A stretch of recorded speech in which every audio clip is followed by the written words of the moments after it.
یہ وہ چیزیں ہیں جو کہ ایک شخص نہیں چاہتا کہ میں ایسا کچھ بولوں، لیکن جو اس جہاں کا سردار ابلیس ہے نا، وہ ہمارے ذہن کو ڈائیورٹ کر دیتا ہے، تبدیل کر دیتا ہے، وہ لے جانا کسی اور سائڈ سے۔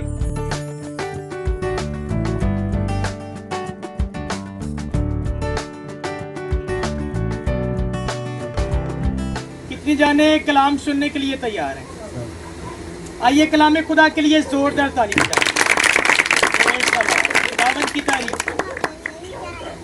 ایک بڑی خوبصورت بات بائبل میں سے ہم سیکھنے جا رہے ہیں، بڑے دھیان کے ساتھ سننا ہے، اور یہ خوبصورت بات جو بائبل میں سے سیکھنے لگے ہیں، یہ بڑوں کے لیے بھی ہے، بزرگوں کے لیے بھی ہے، بچوں کے لیے، عورتوں اور مردوں کے لیے، یہ سب کے لیے ہے، یعنی کہ بچوں سے لے کے بزرگ تک آپ سبوں کے لیے اس کے اندر جو ہے بچوں کا بھی ذکر آنے والا ہے، بڑوں کا بھی، بزرگوں کا بھی، عورتوں کا بھی اور مردوں کا بھی۔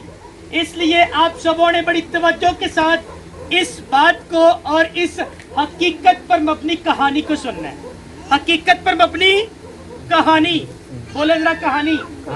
کہانی اس لیے کہہ رہا ہوں کیونکہ میں اس سارے واقعہ کو ایک کہانی کی صورت میں آپ لوگوں کے ساتھ شیئر کروں گا تاکہ چھوٹے سے لے کے بڑے تک اچھے طریقے سے اس کو سمجھ سکیں۔ بات آئی ہے سمجھ میں؟ بات آئی ہے سمجھ میں؟ آپ لوگوں کا رسپانس چاہیے۔ پہلی بات تو یہ ہے کہ جب کوئی خادم بولے تو کوشش کرنا ہے کہ آپ کی توجہ پوری جو ہے وہ خادم کی طرف ہونی چاہیے۔ کس کی طرف ہونی چاہیے؟ خادم کی طرف ہونی چاہیے، یعنی کہ ہمارے صرف کان جو ہیں یہ خادم کی طرف نہیں ہونے چاہیے، بلکہ آپ کی آنکھیں، آپ کی سوچیں، آپ کی پوری توجہ جو ہے یہ سننے والے کی طرف ہونی چاہیے، کیونکہ خادم جو ہے وہ صرف لفظوں سے بات نہیں کرتا بلکہ ہاتھوں سے بھی بات کرتا ہے، بلکہ اپنی باڈی کی تمام تر پارٹس جو ہیں وہ استعمال ہو رہے ہوتے ہیں۔ اس لیے آپ لوگوں کی پوری توجہ چاہیے تاکہ آپ جب کلام کو سنیں تو صرف سنیں نہیں بلکہ اس کلام کو اپنے ساتھ لے جائیں اور پھر دوسروں کو بھی سکھائیں۔ ہاللیلویا۔ گلا آ رہی ہیں سمجھ؟ اور ذرا دھیان کے رہ جائے، بچے بچے جو کر رہے ہیں انہوں کرن دینا، کوئی نہیں، بچے کھیلتے ہیں، کھیلنے دیں، انہوں نے کھیلنا ہے، اسی بس توجہ میرے وال رکھنی ہے کہ بائبل کے اندر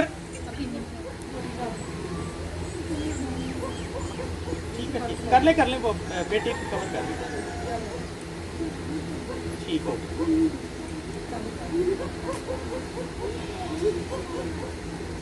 ہاں جی، میں نے کیا کہا ابھی؟ کوئی بتا سکتا ہے؟ آپ نے کہا نگاہ لی ہو، سارے دی نگاہ توجہ تے کن میرے وال ہونے چاہیے، ذرا کہنا میرے وال ہونے چاہیے۔ تسی پکھا بند کرنا، رولا پا رہے ہیں۔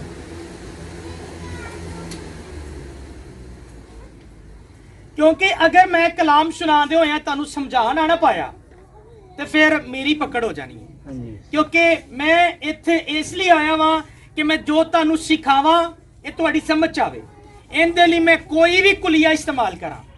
بچے نوں سکول بھیجی دا ہے تاکہ اگر اسی انہوں کے جی چ پہلی کلاس چ بھیجنے نا تے ٹیچر جڑی ہوندی ہے یا ٹیچر جڑے ہوندے نے بچے نوں اس طریقے دا سکھاندے نے کہ چھوٹے جے بچے نوں سمجھ آ جائے، لیکن اگر وہی بچہ جدوں میٹرک چ چلا جاندا نا تے انہوں کچھ اوکھیاں چیزاں کسی بھی طریقے نہ سکھان کے تو انہوں سمجھ آ جان گیا۔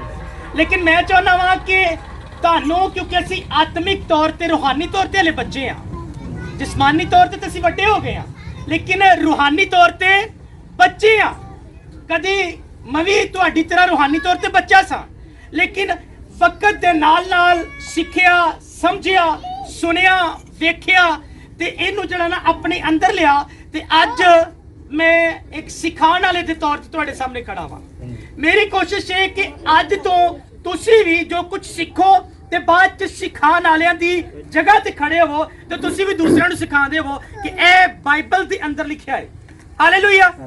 تے میں کیا سی اج آپاں بائبل نوں اج جڑا سی سیکھن والے ہیں ایک کہانی دی صورت چ سیکھاں گے۔ بنی اسرائیل قوم دے بارے کیڑا جاندا ہے؟ اسرائیل قوم۔ بزرگ موسیٰ دے بارے کیڑا جاندا ہے؟ بزرگ موسیٰ نبی دے بارے कोई नहीं जानता, पढ़ना जरा फर्क है।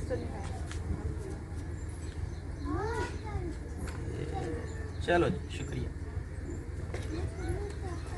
बुजुर्ग मूसा का नहीं पता, इसराइल कौम का नहीं पता, ठीक है। हुण बड़े ध्यान देना गल सुननी जे, क्योंकि मैं चाहना तुहानू अज पता होना चाहिए, पता होना चाहिए यीशु के बारे केड़ा केड़ा जानदा है। अच्छा, बड़ा सोच समझ के हाथ चुकते पे ने, ये बड़े सौखे सवाल ने। यीशु के बारे केड़ा केड़ा जानदा है? अच्छा, काफी लोग यीशु बारे भी नहीं जानते। नहीं नहीं, ये जवाब नहीं हैगा, हाथ खड़ा करना है, मैं हाथ खड़ा कर लिया है। हाँ जी, ए तरीका है, यीशु के बारे जानते हो, ठीक है। और आज बुजुर्ग मूसा के बारे भी जानो, क्योंकि बुजुर्ग मूसा जड़ा ना यीशु मसीह ने जिस तरह सानू जान दे के आजाद किया ना, एवें ही बुजुर्ग मूसा नू खुदा ने इस्तेमाल किया सी एक बड़ी वड्डी कौम नू मिस्र दी गुलामी चो आजाद कराने वास्ते। किन्ना दी गुलामी चो?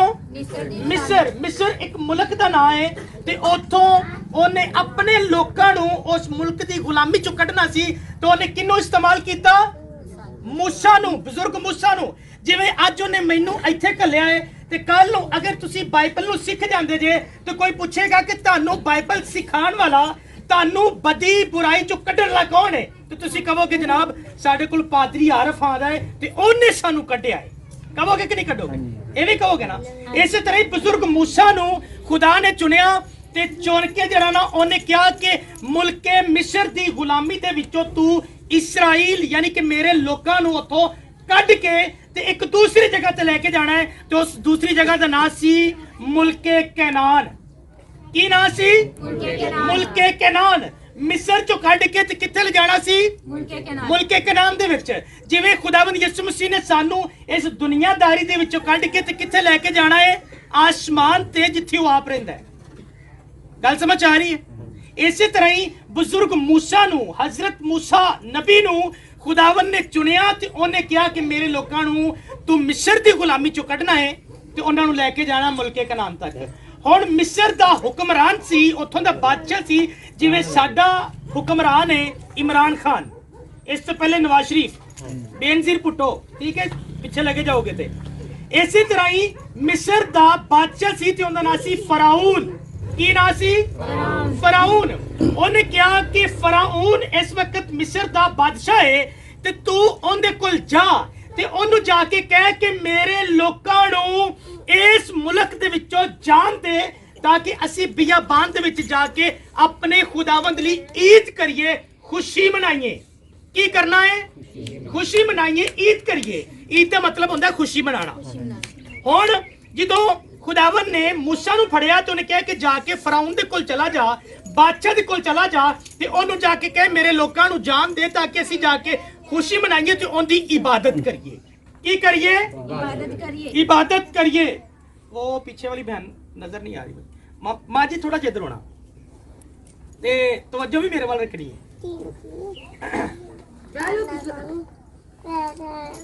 हेलो, बोलो खुदावंद यीशु मसीह की। हाथ बुलंद करके जोरदार नारा लगाएंगे, बोलो खुदावंद यीशु मसीह की। ते मुल्के मिस्र दा बादशाह कौन सी? फराउन। भाई हुणे ही भुल गए जे। देखिए तवज्जो नाल नहीं सुनदे पे तुसीं, तवज्जो दे नाल सुनो। मुल्क केड़ा है जिंदे विच लोग गुलाम ने? मिस्र। मिस्र। केड़े लोग गुलाम ने? इसराइल, ठीक है, इसराइली लोग। ते मुल्के मिस्र चो कढण वास्ते किन्नू फड़िया खुदा ने? बुजुर्ग मूसा नू। ते लेके किथे जाना है? कैनान दे विच। ते ओथों दा बादशाह केड़ा है? फराउन। फराउन की बादशाह दा नाम है? फराउन। ते फराउन दे कोल बुजुर्ग मूसा जांदे ने, ते ओनू कहंदे ने कि मेरे लोकां नू खुदा दा पैगाम है, ओने मैनू चुनिया है, ओने कहा कि मेरे लोकां नू जान दे, ताकि ए मेरी इबादत करन, ताकि मेरी इबादत करन। ये इस तरह ही है जिवें थोड़ी देर पहले मैं प्रीस्ट शकील साहब ते भाई कैसर असी गए सां घरां दे विच जाके ना विजिट कीता। ते विजिट करन दा मतलब ये सी कि लोकी इबादत करन लई आण, लेकिन इस दुनिया दा, इस जहान दा एक सरदार है ਜਿਹਨੂੰ ਕਹਿੰਦੇ ਨੇ ਅਬਲੀਸ। ਕੀ ਕਹਿੰਦੇ ਨੇ? ਅਬਲੀਸ। ਤੁਹਾਨੂੰ ਪਤਾ ਅਬਲੀਸ ਬੜਾ ਮੁਕਾਤ ਤੇ ਬੜਾ ਚਲਾਕ ਹੈ। ਉਹ ਨਹੀਂ ਚਾਹੁੰਦਾ ਕਿ ਸਾਰੇ ਲੋਕੀ ਖੁਦਾਵੰਦ ਦੀ ਇਬਾਦਤ ਕਰਨ। ਪਤਾ ਨਾ, ਨਹੀਂ ਚਾਹੁੰਦਾ, ਲੇਕਿਨ ਖੁਦਾਵੰਦ ਚਾਹੁੰਦਾ ਹੈ ਕਿ ਤੁਸੀਂ ਉਹਦੀ ਇਬਾਦਤ ਕਰੋ। ਤੇ ਜਦੋਂ ਉਹ ਚਾਹੁੰਦਾ ਹੈ ਕਿ ਤੁਸੀਂ ਸਾਰੇ ਉਹਦੀ ਇਬਾਦਤ ਕਰੋ ਤੇ ਉਹ ਕੀ ਕਰੇਗਾ? ਉੱਥੇ ਉਹਨੇ ਬਜ਼ੁਰਗ ਮੂਸਾ ਨੂੰ ਖੜਾ ਕੀਤਾ ਤੇ ਇੱਥੇ ਮੈਨੂੰ ਖੜਾ ਕੀਤਾ। ਉਹਨੇ ਕਿਹਾ ਜਾ ਕੇ ਮੇਰੇ ਲੋਕਾਂ ਨੂੰ ਕਹੇ ਆਓ ਇਬਾਦਤ ਕਰੀਏ। ਇਸੇ ਤਰ੍ਹਾਂ ਹੀ ਇੱਥੇ ਜਾ ਕੇ ਮੂਸਾ, ਬਜ਼ੁਰਗ ਮੂਸਾ ਫਰਾਉਨ ਨੂੰ ਕਹਿੰਦਾ ਹੈ, ਉਦੋਂ ਦੇ ਅਬਲੀਸ ਨੂੰ ਕਹਿ ਸਕਨੇ ਅਸੀਂ, ਤਸ਼ਬੀਹ ਦੇ ਸਕਨੇ ਅਬਲੀਸ ਦੇ ਨਾਲ। ਇੱਕ ਅਬਲੀਸੀ ਤਸਵੀਰਾਂ ਰੱਖਣ ਵਾਲੇ ਸ਼ਖਸ ਦੇ ਕੋਲ ਗਿਆ ਹੈ ਤੇ ਉਹਨੂੰ ਜਾ ਕੇ ਕਹਿੰਦਾ ਮੇਰੇ ਲੋਕਾਂ ਨੂੰ ਜਾਣ ਦੇ, ਖੁਦਾ ਦਾ ਪੈਗਾਮ ਹੈ ਤਾਂ ਕਿ ਇਬਾਦਤ ਕਰਨ। ਅੱਗੋਂ ਉਹ ਕੀ ਕਹਿੰਦਾ ਹੈ? ਪਹਿਲੇ ਤਾਂ ਜਾਣ ਨਹੀਂ ਸੀ ਦੇ ਰਿਹਾ, ਲੇਕਿਨ ਜਦੋਂ ਖੁਦਾ ਦੀ ਮਾਰ ਪਈ ਨਾ ਉਸ ਬੰਦੇ ਨੂੰ ਤੇ ਫਿਰ ਕੀ ਕਹਿੰਦਾ ਹੈ? ਇੱਕ ਹਵਾਲਾ ਪੜ੍ਹਨੇ ਤਾਂ ਕਿ ਤੁਸੀਂ ਫਿਰ ਇਹਨੂੰ ਸਿੱਖਣਾ ਜਾਰੀ ਰੱਖੀਏ। ਖਰੂਜ ਦੀ ਕਿਤਾਬ ਹੈ, ਉਹਦੇ 10ਵੇਂ ਬਾਬ ਦੀ ਮੈਂ 10ਵੀਂ ਆਇਤ ਤੋਂ ਪੜ੍ਹਨਾ ਚਾਹਾਂਗਾ, ਬਲਕਿ ਕੋਸ਼ਿਸ਼ ਕਰਨੇ ਆ ਅਸੀਂ ਇਹਨੂੰ 7वीं आयत तो पढ़ने। ध्यान देना सुनिया जी जरा, भैन जी इधर ध्यान करना। हालेलुया। तब फराउन के नौकर फराउन से कहने लगे कि ये शख्स कब तक हमारे लिए फंदा बना रहेगा। ये केड़ा शख्स है? मूसा। क्योंकि मूसा बार बार उनके कोल जांदा सी, उन्होंने कहंदा सी मेरे लोकां नूं जान दे। ते जदों ओ जान नहीं सी ना देंदा ते खुदा आफत भेजदा सी। खुदा की करदा सी? आफत भेजदा सी। कदी जड़ा ना कि उन्हां दे मोशी मर जांदे, माल डंगर मर जांदा, कदी उन्हां नूं फोड़े निकल आंदे, कदी उन्हां दे जड़ा ना कि मच्छर उत्थे आ जांदा, कदी आसमान तो ओयले पड़न लग पैंदे ते कदी जड़ा ना टिड्डियां निकलदियां ते उन्हां दा जड़ा ना मालो मता जिन्नू असीं अज कहने नौकरी करने ते जड़ा पैसा मिलदा सानू ते ओनू जड़ा ना खा जांदियां सी। उदों दे दौर ते अनाज हुंदा सी उन्हां कोल, कणक जौ चीज़ां सारियां, और टिड्डी निकली ते ओह सारा कुछ खा गई। अच्छा, जिदों जड़ा ना कि वो कहंदा सी तेरे लोकां नूं, खुदा दे लोकां नूं नहीं जान देना, ते खुदा की करदा सी? आफत भेज दिंदा सी, कोई मुसीबत भेजदा सी। ते फिर वो बुला के कहंदा सी अच्छा तुसी चले जाओ, लेकिन नाल कोई शर्त रख दिंदा सी। वो शर्तां बेसिकली तुहाडे नाल मैं शेयर करना चाहना वा। वो शर्तां अज भी साडे सामने रखियां जांदियां ने ते कौन रखदा है अज दा? अबलीस। उदों फराउन रखदा सी ते अज अबलीस रखदा है। ते असी अज सिखांगे कि असी मूसा दी मननी है या फिर अबलीस दी मननी है। मूसा दी मननी है ना। ले हुण गौर ना सुनिया जी गल नूं। लिखा तब फराउन के नौकर फराउन से कहने लगे ये शख्स कब तक हमारे लिए फंदा बना रहेगा? क्योंकि मेरे वाल का पादरी वो बार बार जांदा सी, कहता आओ इबादत करिए, आओ इबादत करिए। ऐसे त्योहार नहीं थे, अगले त्योहार फिर, अगले त्योहार फिर, अगले त्योहार फिर। भी एक दिन तो आओगे ना, होंदा है ना इस तरह कि अक के कहने यार है पादरी तो जान ही नहीं छड़दा, चले ही जाने आ। इस तरह ही इत्थे हुंदा सी। मूसा जड़ा बार बार फराउन दे कोल जांदा सी, कहंदा सी मेरे लोकां नूं जान दे ताकि इबादत करन, मेरे लोकां नूं जान दे ताकि इबादत करन। ते फिर इत्थे फराउन दे नौकर कहन लग पे। ते अज दे दौर ते कवां ते अबलीस दे चेले चपाटे, अबलीस दियां तस्वीरां बदरूआं कहन लग पईयां ओए इंदी सुन लै ते ए जो कहंदा है मन लै, ਇਹ ਜੋ ਕਹਿੰਦਾ ਹੈ ਮੰਨ ਲੈ। ਤੇ ਇੱਥੇ ਜਦੋਂ ਫਰਾਉਨ ਦੇ ਨੌਕਰ ਆਏ ਤੇ ਕਹਿੰਦੇ ਨੇ ਕਿ ਇਹ ਤਾਂ ਸਾਡੇ ਲਈ ਫੰਦਾ ਬਣ ਗਿਆ ਜਾਨ ਦਾ। ਇਹ ਜਦੋਂ ਅਸੀਂ ਇਹਦੀ ਗੱਲ ਨਹੀਂ ਮੰਨਦੀ ਉਦੋਂ ਸਾਡੇ ਤੇ ਮੁਸੀਬਤ ਆ ਜਾਂਦੀ ਹੈ। ਤੇ ਇਹ ਗੱਲ ਯਾਦ ਰੱਖੋ, ਤੁਹਾਡੇ ਤੇ ਵੀ ਆਉਂਦੀਆਂ ਨੇ। ਜਦੋਂ ਤੁਸੀਂ ਖਾਦਮ ਦੀ ਗੱਲ ਨਹੀਂ ਨਾ ਸੁਣਦੇ, ਤੁਸੀਂ ਬਾਹਰ ਖਾਦਮ ਬੂਹਾ ਖੜਕਾਉਂਦਾ ਹੈ, ਕਹਿੰਦਾ ਜੀ ਆਓ ਦੁਆ ਕਰੀਏ, ਤੇ ਕੋਈ ਅੰਦਰੋਂ ਕਿਸ ਤਰ੍ਹਾਂ ਦਾ ਫੀਡਬੈਕ ਭੇਜਦਾ ਤੇ ਕੋਈ ਕਿਸ ਤਰ੍ਹਾਂ ਦਾ ਹੁੰਦਾ ਹੈ ਨਾ। ਬਾਜ਼ੂਕਾਤ ਕੌਣ ਕਹੇ ਅੱਛਾ ਆਣੇ ਆ, ਹੁਣ ਕਹੇ ਅੱਛਾ मैं अपने बच्चों ਨੂੰ भेज देना वा ते बच्चे आ रहे ने, होना ना इस तरह बच्चे आ रहे ने, या फिर बेगम आ रही है, बेगम कहती नहीं मेरा बंदा आ रहा है, मतलब आप नहीं दूसरे। ਇਹੋ ਹੀ ਕੁਛ ਇੱਥੇ ਵੀ ਹੋਇਆ ਜਿਹੜਾ ਅਸੀਂ ਸਿੱਖਣ ਲੱਗੇ ਆ। ਫਰਾਉਨ ਕਹਿੰਦਾ, ਫਰਾਉਨ ਦੇ ਨੌਕਰ ਕਹਿੰਦੇ ਨੇ ਇਹਨਾਂ ਨੂੰ ਜਾਣ ਦੇ क्योंकि ਇਹ ਬੰਦਾ ਤੇ ਸਾਡੇ गले ਦਾ फंदा बन गया है, इन लोगों को जाने दे ताकि वो खुदावंद अपने खुदा की इबादत करे। क्या तुझे खबर नहीं कि मिस्र बर्बाद हो गया? की बर्बाद हो गया? मिस्र। ते अज साडे घर बर्बाद हो गए जदों असी इबादत लई नहीं जांदे। नौकर कहंदे ने मिस्र बर्बाद हो गया, ते अज साडे घर ही बर्बाद होंदे जांदे ने आहिस्ता आहिस्ता। कदी बेगम च मसला, कदी हस्बैंड च मसला, कदी बच्चियां च मसला, कदी कोई जिहड़ा कि रुपए पैसे दी कमी, तंगियां मुसीबतां आणियां शुरू हो जांदियां ने। ते नौकर कहंदे ने इन्हां नूं जान दे, तैनूं नहीं पता घर बर्बाद हुंदा जांदा।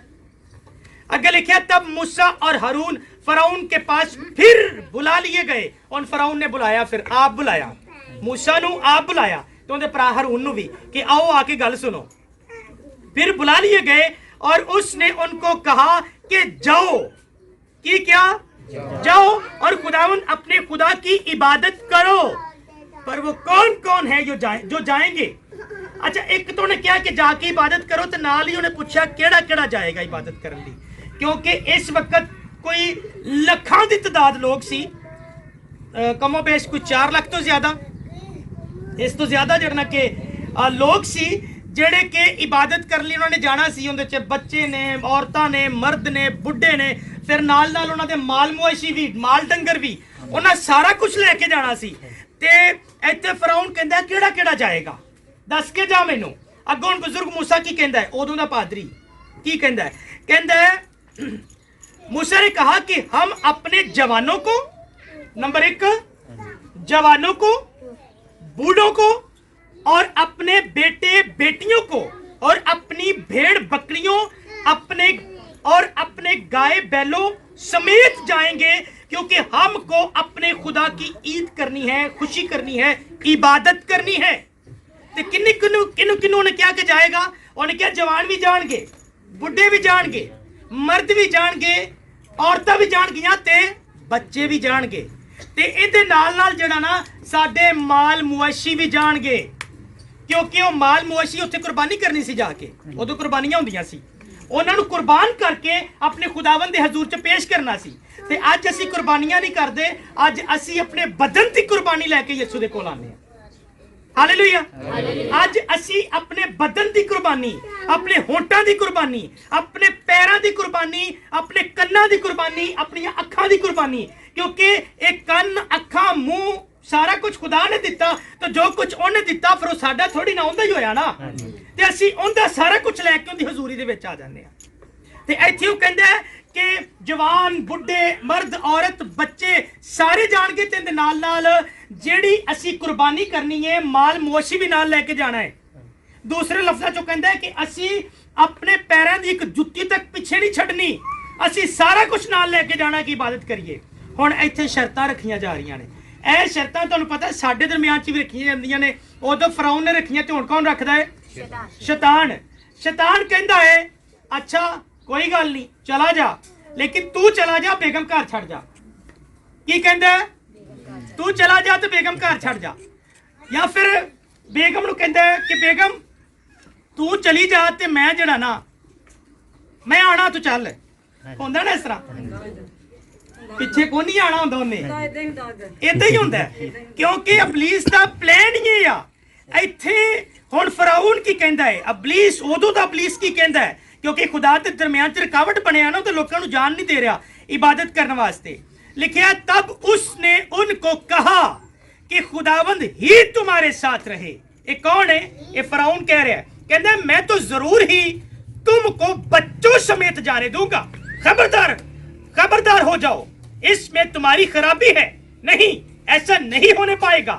सो तुम मर्द ही मर्द जाकर खुदावंद की इबादत करो, क्योंकि तुम यही चाहते थे। और वो फराउन के पास से निकाल दिए गए। की कह के कलिया होने क्या बच्चियां नूं लै जाओ नाल, जड़ा ना बंदे ही बंदे चले जाओ ना, तो मैं तुहाडे नाल मालमोशी जान देने ने, ना मैं तुहाडे बजुर्ग तुहाडे नाल जान देने ने, ते ना ही तुहाडे नाल तुहाडीआं औरतां जान देनियां ने। वो कहंदा है ए सारा कुछ इत्थे छड्ड जाओ, तुसीं जाके इबादत करियो। अच्छा इत्थे मर्दां दा जिक्र है, लेकिन अज की कहंदा है? अज तुसीं वेखोगे, जिथे वेखोगे ज्यादातर मर्द नहीं औरतां नजर आउणगीਆਂ। होंदा है ना, चर्च हो जाए, कन्वेंशन हो जाए, क्रूसेड सैमीनार हो जाए, उत्थे ज्यादातर तुहानूं औरतां नजर आउणगीਆਂ। ਇਹ ਗੱਲ ਉਹੋ ਹੀ ਹੈ, सेम ही है। ਇੱਥੇ ਕਹਿੰਦਾ ਮਰਦ ਮਰਦ ਚਲੇ ਜਾਣ, ਔਰਤਾਂ ਰਹਿ ਜਾਣ। ਅੱਜ ਉਹ ਕਹਿੰਦਾ ਚਲੋ ਔਰਤਾਂ ਚਲੀਆਂ ਜਾਣ, ਬੰਦੇ ਨਾ ਜਾਣ। ਹੁਣ ਬੰਦਿਆਂ ਨੂੰ ਸਮਝ ਨਹੀਂ ਆਉਂਦੀ ਤੇ ਇੱਥੇ ਕੁਝ ਚੱਲ ਰਿਹਾ ਹੁੰਦਾ, ਪਾਦਰੀ ਠੀਕ ਨਹੀਂ ਦਾ ਚੱਲ ਰਿਹਾ ਹੁੰਦਾ ਨਾ। ਮੈਂ ਜਾਣਨਾ ਹੈ ਵੱਡੇ ਪਾਦਰੀ ਨੂੰ, ਮੈਂ ਵੇਖਿਆ ਇਹਨੂੰ ਆਂਦੀ ਜਾਂ ਨਹੀਂ ਆਂਦੀ, ਇਹ ਤਾਂ ਠੀਕ नहीं हैगा, ਇਹਦੀ खिदमत ठीक नहीं हैगी। ये वो चीजें हैं जो कि एक शख्स नहीं चाहता कि मैं ऐसा कुछ बोलूं, लेकिन जो इस जहां का सरदार अबलीस है ना, वो हमारे जहन को डाइवर्ट कर देता है, तब्दील कर देता है। ਉਹ ਲੈ ਜਾਂਦਾ ਕਿਸੇ ਹੋਰ ਸਾਈਡ ਤੇ। ਕਿਉਂ? ਕਿਉਂਕਿ ਅਸੀਂ ਕੰਮ ਹੀ ਦੁਨੀਆ 'ਚ ਰਹਿ ਕੇ ਉਹਦਾ ਕਰ ਰਹੇ ਹੁੰਦੇ ਆ, ਅਸੀਂ ਉਹਦੇ ਹੀ ਕੰਮਾਂ ਨੂੰ ਤਰਜੀਹ ਦੇ ਰਹੇ ਹੁੰਦੇ ਆ। ਇਸ ਲਈ ਅਸੀਂ ਖੁਦਾਵੰਦ ਯਿਸੂ ਮਸੀਹ ਦੇ ਨਹੀਂ ਉਹਦੇ ਗੁਲਾਮ ਹੁੰਦੇ ਆ, ਕਿਉਂਕਿ ਜਿੰਦਾ ਅਸੀਂ ਹੁਕਮ ਮੰਨਦੇ ਆ ਉਹਦੇ ਗੁਲਾਮ ਹੋਏ ਨਾ। ਅਗਰ ਯਿਸੂ ਦਾ ਮੰਨਾਂਗੇ ਤੇ ਯਿਸੂ ਦੇ ਗੁਲਾਮ, ਤੇ ਅਗਰ ਅਸੀਂ ਅਬਲੀਸ ਦਾ ਮੰਨਨੇ ਆ ਤਾਂ ਅਸੀਂ ਕਿੰਦੇ ਗੁਲਾਮ ਆ? ਅਬਲੀਸ ਦੇ ਗੁਲਾਮ ਆ। ਤੇ ਇੱਥੇ ਉਹ ਕਹਿੰਦਾ ਬੰਦੇ ਬੰਦੇ ਚਲੇ ਜਾਓ, ਤੇ ਨਾਲ ਕਹਿੰਦਾ ਖਬਰਦਾਰ, ਮਤਲਬ ਬੜੀ ਧਮਕੀ ਲਾ ਕੇ, ਬੜਾ ਗੱਜ ਵੱਜ ਕੇ ਕਹਿੰਦਾ ਖਬਰਦਾਰ, ਜੇ ਤੁਸੀਂ ਸਾਰੇ ਗਏ ਤੇ ਤੁਸੀਂ ਸਿਰਫ ਬੰਦੇ ਬੰਦੇ ਚਲੇ ਜਾਓ ਤੇ ਬਾਕੀ ਕੋਈ ਨਹੀਂ ਜਾਏਗਾ। ਤੇ ਫਿਰ ਲਿਖਿਆ, ਨਾਲ ਹੀ ਲਿਖਿਆ ਉਹਨੇ ਉਹਨਾਂ ਨੂੰ ਕੱਢ ਦਿੱਤਾ। ਪਹਿਲੇ ਆਪ ਹੀ ਬੁਲਾਇਆ ਕਿ ਆ ਕੇ ਗੱਲ ਕਰੋ, ਫਿਰ ਲਿਖਿਆ ਉਹਨੇ ਕੱਢ ਦਿੱਤਾ ਉਹਨਾਂ ਨੂੰ ਉੱਥੋਂ ਕਿ ਜਾਓ ਜਾ ਕੇ ਕੰਮ ਕਰੋ। ਤੇ ਜਦੋਂ ਚਲੇ ਗਏ ਨਾ ਤੇ ਫਿਰ ਇੱਥੇ ਉਹ ਕਹਿ ਕੇ ਗਿਆ ਕਿ ਹੁਣ ਤੇਰੇ ਪਲੋਠੇ ਵੀ ਮਰਨਗੇ। ਅੱਗੇ ਜਾ ਕੇ ਲਿਖਿਆ ਤਾਰੀਖੀ ਛਾ ਗਈ, ਪੂਰੇ ਮੁਲਕ 'ਚ ਅੰਧੇਰਾ ਛਾ ਗਿਆ। ਤੇ ਫਿਰ ਮਜ਼ੀਦ ਇਸੇ ਤਰ੍ਹਾਂ ਹੀ ਅੱਗੇ ਵਧੋਗੇ ਤੇ ਲਿਖਿਆ ਕਿ ਮੂਸਾ ਤੇ ਉਹਦੀ ਜਿਹੜੀ ਕੌਮ ਸੀ ਉਹ ਤਾਂ ਬਚ ਗਈ, ਲੇਕਿਨ ਇਹ ਫਰਾਊਨ ਤੇ ਜਿਹੜੇ ਮਿਸਰ ਦੇ ਲੋਕ ਸੀ, ਜਿਹੜੇ ਮਿਸਰ ਦੇ ਲੋਕ ਸੀ, ਉਹਨਾਂ ਦੇ ਪਲੋਠੇ ਮਰ ਗਏ, ਉਹਨਾਂ ਦੇ ਜਾਨਵਰਾਂ ਦੇ ਪਲੋਠੇ ਮਰ ਗਏ। ਕਿਉਂਕਿ ਬਜ਼ੁਰਗ ਮੂਸਾ ਕਹਿ ਕੇ ਆਇਆ ਕਿ ਲੈ ਹੁਣ ਤੁਹਾਡੇ ਪਲੋਠੇ ਮਰਨਗੇ, ਮੇਰਾ ਖੁਦਾ ਜਿਹੜਾ ਨਾ ਤੁਹਾਨੂੰ ਹੁਣ ਸਜ਼ਾ ਦੇਗਾ, ਤੁਹਾਡੇ ਬੱਚੇ ਮਰ ਜਾਣਗੇ, ਤੁਹਾਡੇ ਪਲੋਠੇ ਬੱਚੇ ਮਰ ਜਾਣਗੇ। ਤੇ ਇਸ ਤਰ੍ਹਾਂ ਹੀ ਹੋਇਆ। ਰਾਤ ਹੋਈ, ਸੁੱਤੇ ਸੀ ਤੇ ਇੱਕ ਬੜਾ ਵਾਵੇਲਾ ਹੋਇਆ, ਜਿਸ ਤਰ੍ਹਾਂ ਜਿਹਨੂੰ ਅਸੀਂ ਵੈਨ ਕਹਿੰਦੇ ਆ, ਇੱਕ ਬੜਾ ਵੱਡਾ ਵਾਵੇਲਾ ਹੋਇਆ, ਵੈਨ ਪੈਣੇ ਸ਼ੁਰੂ ਹੋ ਗਏ। ਤੇ ਪਤਾ ਚੱਲਿਆ ਕਿ ਮਿਸਰੀਆਂ ਦੇ ਸਾਰੇ ਪਲੋਠੇ ਮਰ ਗਏ, ਤੇ ਜਿਹੜੇ ਆਪਣਾ ਇਸਰਾਈਲ ਦੇ ਲੋਕ ਸੀ, ਜਿਹੜੇ ਖੁਦਾ ਦੇ ਲੋਕ ਸੀ, ਉਹ ਬੜੇ ਮਜ਼ੇ ਨਾਲ ਸੁੱਤੇ ਨੇ। ਕਿਉਂ? ਕਿਉਂਕਿ ਖੁਦਾਵੰਦ ਉਹਨਾਂ ਦੇ ਨਾਲ ਸੀ, ਕਿਉਂਕਿ ਖੁਦਾਵੰਦ ਉਹਨਾਂ ਦੇ ਨਾਲ ਸੀ। ਉਹ ਇਬਾਦਤ ਕਰਨਾ ਚਾਹੁੰਦੇ ਸੀ ਤੇ ਇਬਾਦਤ ਲਈ ਜਾਣਾ ਚਾਹੁੰਦੇ ਸੀ। ਤੇ ਜਾਣਾ ਕੌਣ ਚਾਹੁੰਦੇ ਸੀ? ਸਾਰੇ ਦੇ ਸਾਰੇ ਜਾਣਾ ਚਾਹੁੰਦੇ ਸੀ। ਇਸ ਲਈ ਉਹਨਾਂ ਤੇ ਕੋਈ ਮੁਸੀਬਤ ਨਹੀਂ ਆਈ। हेलो बहना, हेलो गुड़िया, आप ही से बात कर रहा हूं। ते फिर की होया? सारे जाना चाहते सी ते पलोठे मर गए। ते फिर उस तो बाद लिखिया है उन्हें फिर बुलाया ते बुला के फिर कहंदा है अच्छा तुसी इंज करो, तुसी अपनियां बेगमां भी ले जाओ, बच्चे भी ले जाओ, बुढ़े भी ले जाओ, जवान भी ले जाओ, ते आप भी चले जाओ सारे मर्द, लेकिन ना अपने माल मुआशी इत्थे छड़ जाओ। ਇੱਥੇ ਲਿਖਿਆ, ਇਹ ਲਿਖਿਆ ਜੇ 24ਵੀਂ आयत ਦੇ ਵਿੱਚ, ਉੱਥੇ ਲਿਖਿਆ तब फराउन ने मूसा को बुलवाकर कहा कि तुम जाओ और खुदावंद की इबादत करो, फक्त अपनी भेड़ बकरियों और गाय बैलों को यही छोड़ जाओ, और तुम्हारे बाल बच्चे हैं उनको भी साथ लेते जाओ। मतलब कहता सी कि सारा ले जा, लेकिन माल मुआशी इत्थे छड़ जा, माल मुआशी इत्थे छड़ जा ते बाकी सारा कुछ ले जा। ਅੱਜ ਦੇ ਦੌਰ 'ਚ ਮਾਲ ਮੁਆਸ਼ੀ ਅਸੀਂ ਨਾਲ ਨਹੀਂ ਲਿਆ ਸਕਦੇ। ਤੇ ਇੱਕ ਚੀਜ਼ ਦੱਸੀ ਆਪਣੀ ਜ਼ਿੰਦਗੀ, ਤੇ ਦੂਸਰਾ ਹੁੰਦਾ ਹੈ ਜਿਹੜਾ ਅਸੀਂ ਖਿਦਮਤ ਦੇ ਕੰਮਾਂ ਵਾਸਤੇ ਹਦੀਏ ਨਜ਼ਰਾਨੇ ਦਿੰਨੇ ਆ, ਕਿਉਂਕਿ ਇਹ ਖੁਦਾਵੰਦ ਦੇ ਹਜ਼ੂਰ 'ਚ ਮਾਲ ਮੁਆਸ਼ੀ ਕੁਰਬਾਨ ਕਰਨੇ ਸੀ ਨਾ, ਖੁਦਾਵੰਦ ਲਈ ਦੇਣੇ ਸੀ।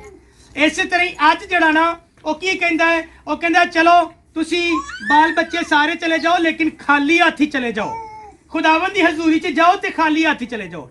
ਯਾਰ ਇਸ ਤਰ੍ਹਾਂ ਅੱਛਾ ਲੱਗਦਾ ਹੈ ਕਿ ਅਸੀਂ ਖੁਦਾਵੰਦ ਦੀ ਹਜ਼ੂਰੀ 'ਚ ਜਾਈਏ ਤੇ ਜਾਈਏ ਵੀ ਖਾਲੀ ਹੱਥ। ਉਹ ਕਮੋ ਬੇਸ਼ ਹੋਰ ਨਹੀਂ ਤੇ ਸਾਡੀ ਬਾਈਬਲ ਤਾਂ ਸਾਡੇ ਹੱਥ 'ਚ ਹੋਣੀ ਚਾਹੀਦੀ, ਹੋਣੀ ਚਾਹੀਦੀ ਕਿ ਨਹੀਂ ਚਾਹੀਦੀ?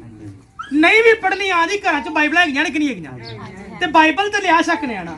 ਬੱਚਿਆਂ ਨੂੰ ਛੋਟੇ ਛੋਟੀਆਂ ਬਾਈਬਲਾਂ ਕੁਝ ਫੜਾਓ, ਉਹਨਾਂ ਨੂੰ ਆਦਤ ਪਵੇ ਕਿ ਅਸੀਂ ਕੁਝ ਕੱਛੇ ਮਾਰ ਕੇ ਜਾਣਾ ਹੈ ਇਬਾਦਤ ਕਰਨ ਵਾਸਤੇ, ਖਾਲੀ ਹੱਥ ਨਹੀਂ ਜਾਣਾ। ਸਾਡੇ ਗਿੱਜੇ ਸੀ ਹਟ ਗਏ ਨੇ, ਹੁਣ ਲਾ ਦੇਾਂਗੇ ਫਿਰ ਯਿਸੂ ਦੇ ਫਜ਼ਲ ਨਾਲ। ਬੈਠਣਾ ਮਿਲੀਆਂ ਨੇ ਸਾਰੇ। ਹਾਲੇਲੂਇਆ। ਤੇ ਇੱਥੇ ਉਹ ਕਹਿੰਦਾ ਹੈ ਮਾਲ ਮੁਆਸ਼ੀ ਛੱਡ ਜਾਓ ਤੇ ਤੁਸੀਂ ਹੋਇਓ। ਬਜ਼ੁਰਗ ਮੂਸਾ ਕਹਿੰਦਾ ਖਾਲੀ ਹੱਥ ਕਿੱਥੇ, ਇਹੋ ਹੀ ਤੇ ਕੁਰਬਾਨੀ ਦੇਣੀ ਹੈ ਜਾ ਕੇ। ਤੇ ਤੂੰ ਕਹਿੰਦਾ ਕਿ ਜਿੰਦੀ ਵਜ੍ਹਾ ਤੋਂ ਅਸੀਂ ਖੁਦਾ ਨੂੰ ਖੁਸ਼ ਕਰਨਾ ਹੈ ਉਹ ਇੱਥੇ ਛੱਡ ਜਾਈਏ। ਇੱਥੇ ਉਹ ਕਹਿੰਦਾ ਅਸੀਂ ਤਾਂ ਫਿਰ ਆਪਣੇ ਪੈਰ ਦੀ ਇੱਕ ਜੁੱਤੀ ਕੀ ਤਸਮਾ ਤੱਕ ਨਹੀਂ ਛੱਡ ਕੇ ਜਾਣਾ, ਅਸੀਂ ਸਾਰਾ ਕੁਝ ਲੈ ਕੇ ਜਾਣਾ ਹੈ। ਤੇ ਫਿਰ ਉਸ ਤੋਂ ਬਾਅਦ ਜਿਹੜਾ ਨਾ ਉਹਨੇ ਮਜਬੂਰਨ, ਕਿਉਂਕਿ ਅੱਗੇ ਪਲੋਠੇ ਮਰ ਗਏ, ਫਿਰ ਉਹਨੇ ਬੁਲਾ ਕੇ ਕਿਹਾ ਜਾਓ ਲੈ ਜਾਓ ਸਾਰਾ ਕੁਝ ਲੈ ਜਾਓ। ਤੇ ਫਿਰ ਇਸ ਤਰ੍ਹਾਂ ਬਜ਼ੁਰਗ ਮੂਸਾ ਨੇ ਉੱਥੋਂ ਦੇ ਲੋਕਾਂ ਨੂੰ ਗੁਲਾਮੀ ਦੇ ਵਿੱਚੋਂ ਆਜ਼ਾਦ ਕਰਵਾਇਆ ਤੇ ਆਜ਼ਾਦ ਕਰਾ ਕੇ ਉਹਨਾਂ ਨੂੰ ਉੱਥੋਂ ਲੈ ਗਿਆ। ਤੇ ਜਦੋਂ ਲੈ ਗਿਆ ਤੇ ਫਰਾਊਨ ਤੇ ਉਹਦੀਆਂ ਫੌਜਾਂ ਪਿੱਛੇ ਚੜ ਗਈਆਂ, ਪਿੱਛਾ ਫਿਰ ਨਹੀਂ ਛੱਡਿਆ, ਪਿੱਛਾ ਫਿਰ ਨਹੀਂ ਛੱਡਿਆ।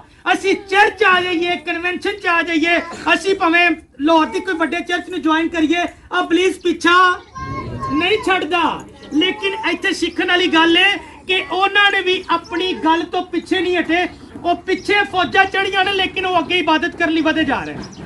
ਫੌਜਾਂ ਆ ਰਹੀਆਂ ਨੇ ਤੇ ਆਈ ਜਾਵਣ, ਉਹਨੇ ਕਿਹਾ ਅਸੀਂ ਇਬਾਦਤ ਕਰਕੇ ਹੀ ਛੱਡਾਂਗੇ। ਹਾਲੇਲੂਇਆ। ਤੇ ਸਾਡੇ ਪਿੱਛੇ ਵੀ ਭਾਵੇਂ ਇਬਲੀਸ ਦਾ ਪਿਓ ਚੜ ਜਾਵੇ, ਅਸੀਂ ਅਗਰ ਆਪਣਾ ਤਹਈਆ ਕਰ ਲਿਆ ਨਾ ਕਿ ਪਾਦਰੀ ਆਰਫ ਆ ਰਿਹਾ, ਪਾਦਰੀ ਸ਼ਕੀਲ ਆ ਰਿਹਾ, ਜਾਂ ਜਿਹੜਾ ਵਿੱਚ ਖਾਦਮ ਆ ਰਿਹਾ, ਅਸੀਂ ਹਰ ਹਾਲ 'ਚ ਇਬਾਦਤ ਕਰਨ ਜਾਣਾ ਹੀ ਜਾਣਾ ਹੈ। ਇਬਲੀਸ ਚਾਹੇ ਜੋ ਮਰਜ਼ੀ ਕਰ ਲੈ, ਅਸੀਂ ਵੱਧਦੇ ਜਾਣਾ ਹੈ। ਇਹਦਾ ਕੰਮ ਹੈ ਪਿੱਛਾ ਕਰਨਾ, ਤੇ ਸਾਡਾ ਕੰਮ ਹੈ ਖੁਦਾਵੰਦ ਦੀ ਤਰਫ ਵੱਧਦੇ ਜਾਣਾ। ਤੇ ਇਹ ਕੰਮ ਹੈ ਜਿਹੜਾ ਤੁਸੀਂ ਅਗਲੇ ਐਤਵਾਰ ਹੁਣ ਕਰਨਾ ਹੈ। ਹਾਲੇਲੂਇਆ। ਇਹ ਅਗਲੇ ਐਤਵਾਰ ਕਰਨਾ ਹੈ। ਹੁਣ ਮੈਨੂੰ ਇਹ ਦੱਸੋ ਕਿ ਆਪਣੇ ਕਿੰਨੇ ਲੋਕ ਘਰ ਰਹਿ ਗਏ ਜਿਹੜੇ ਘਰਾਂ ਦੇ ਵਿੱਚ ਨਹੀਂ ਹੋਣ, ਜਿਨ੍ਹਾਂ ਨੂੰ ਇਬਲੀਸ ਨੇ ਆਣ ਨਹੀਂ ਦਿੱਤਾ। ਕਾਫੀ ਕਾਰਨ ਹਾਲੇ ਕਿੰਨੇ ਘਰ ਨਹੀਂ ਆਏ ਤੇ ਕਿੰਨੇ ਘਰਾਂ ਦੇ ਵਿੱਚੋਂ ਵੀ ਕੁਝ ਲੋਕ ਆਏ ਨੇ ਤੇ ਕੁਝ ਲੋਕ ਨਹੀਂ ਆਏ। ਲੇਕਿਨ ਅਗਲੇ ਐਤਵਾਰ ਇਹ ਨਹੀਂ ਹੋਣਾ ਚਾਹੀਦਾ। ਅਗਲੇ ਐਤਵਾਰ ਪੂਰੀ ਦੀ ਪੂਰੀ ਫੈਮਿਲੀ ਤੇ ਸ਼ਰਮਾਣਾ ਨਹੀਂ ਦਾ। ਗੱਲ ਸੁਣੋ ਜ਼ਰਾ ਧਿਆਨ ਨਾਲ। ਸ਼ਰਮਾਣਾ ਨਹੀਂ ਦਾ ਬਾਈਬਲ 'ਚ ਲਿਖਿਆ, ਜਿਹੜਾ ਮੇਰਾ ਨਾਮ ਲੈਣ ਤੋਂ ਸ਼ਰਮਾਏਗਾ ਤੇ ਮੈਂ ਵੀ ਉਹਦੇ ਤੋਂ ਸ਼ਰਮਾਵਾਂਗਾ। ਸ਼ਰਮਾਣਾ ਨਹੀਂ ਦਾ ਬਾਈਬਲ ਕੱਛੇ ਮਾਰਨ ਤੋਂ। ਕੀ ਨਹੀਂ ਕਰਨਾ? ਸ਼ਰਮਾਣਾ ਨਹੀਂ ਦਾ ਕਿ ਮੈਂ ਆਪਣੀ ਬਾਈਬਲ ਨਹੀਂ ਨਾਲ ਲੈ ਕੇ ਜਾਣੀ, ਮੈਨੂੰ ਉਹ ਕੀ ਕਹੇਗਾ ਤੇ ਮੈਨੂੰ ਉਹ ਕੀ ਕਹੇਗੀ। ਸ਼ਰਮਾਣਾ ਨਹੀਂ ਦਾ ਕਿ ਕਹੇਗਾ ਇਹਨੂੰ ਤਾਂ ਪੜ੍ਹਨਾ ਨਹੀਂ ਆਉਂਦਾ, ਫਿਰ ਵੀ ਬਾਈਬਲ ਫੜ ਕੇ ਜਾ ਰਿਹਾ। ਵੀ ਨਹੀਂ ਪੜ੍ਹਨਾ ਆਉਂਦਾ ਲੇਕਿਨ ਬਾਈਬਲ ਮੇਰੇ ਕੱਛੇ ਆ, ਖੁਦਾ ਦਾ ਕਲਾਮ ਮੇਰੇ ਨਾਲ ਹੈ, ਤੇ ਬਾਈਬਲ 'ਚ ਲਿਖਿਆ ਜਿੰਦੇ ਨਾਲ ਮੈਂ ਉਹਦਾ ਮੁਖਾਲਫ ਕੌਣ ਹੈ। ਹਾਲੇਲੂਇਆ। ਜਿੰਦੇ ਨਾਲ ਮੈਂ ਉਹਦਾ ਮੁਖਾਲਫ ਕੌਣ ਹੈ? ਜਿੰਦੇ ਨਾਲ ਮੈਂ ਖੜਾ ਵਾਂ। ਤੇ ਤੁਸੀਂ ਬਾਈਬਲ ਨਾਲ ਲੈ ਕੇ ਆਣੀ ਹੈ ਤੇ ਵਾਰੀ ਸਾਰਿਆਂ ਨੂੰ ਕਹਿਣਾ ਹੈ, ਇੱਕ ਦੂਜੇ ਨੂੰ ਕਹਿਣਾ ਹੈ ਕਿ ਬਹੁਤ ਜਲਦ ਪਾਦਰੀ ਸਾਹਿਬ ਆਉਣ ਵਾਲੇ ਨੇ, ਅੱਜ ਐਤਵਾਰ ਹੈ ਤੇ ਅਸੀਂ ਜਾਣਾ ਹੀ ਜਾਣਾ ਹੈ। ਅਸੀਂ ਜਾਣਾ ਹੀ ਜਾਣਾ ਹੈ। ਅਸੀਂ ਇਬਲੀਸ ਦੀ ਕੋਈ ਪਲੈਨਿੰਗ ਚੱਲਣ ਨਹੀਂ ਦੇਣੀ। ਹਾਲੇਲੂਇਆ। ਗੱਲਾਂ ਸਮਝ ਆਈਆਂ ਨੇ? ਲੋ ਖੁਦਾਵੰਦ ਤੁਹਾਨੂੰ ਕਲਾਮ ਦੇ ਵਸੀਲੇ ਨਾਲ ਬਰਕਤ ਦੇ। ਜ਼ੋਰਦਾਰ ਤਾਲੀ ਵਜਾਵਾਂਗੇ।